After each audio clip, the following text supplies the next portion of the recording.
Hi there, I'm Traci Pirri with Hope for the Journey and wanted to speak about EMDR and what it can be used for because there seems to be a myth out there that it can only be used for like big, huge traumas. Think war veterans or, huge, big T's, big traumas. And of course, it can be used for that. It's very effective at working on those sorts of traumas, but it also can be used for things like stuck relationship patterns or um, just all kinds of things that you don't even know that, like, why something is stuck.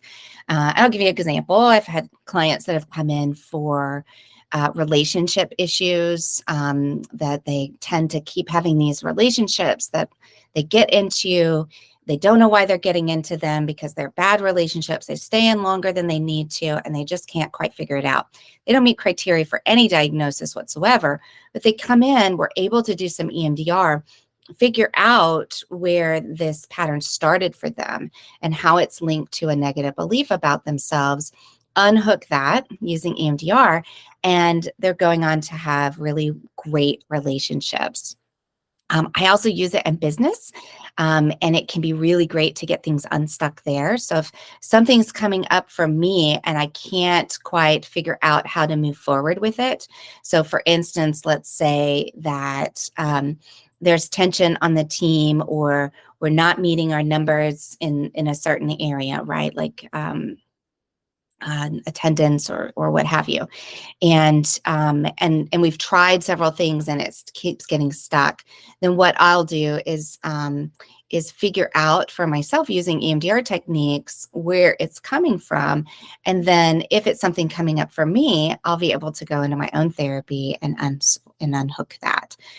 Money is another issue that a lot of people get really stuck with, and they keep making financial decisions that keep them stuck or keep them in this pattern of,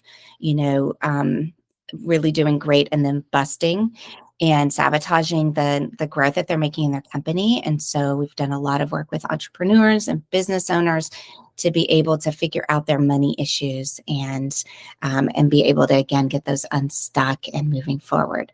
So if EMDR is something that you think you might be interested in and you want to know whether or not it can be helpful for you, we would love to be able to help you with that, and see what your options might be. And we do have some clinicians that have some availability right now, and would love to get you started, especially using that slower pace of the summer months to kind of unhook something that might feel stuck for you. Thanks.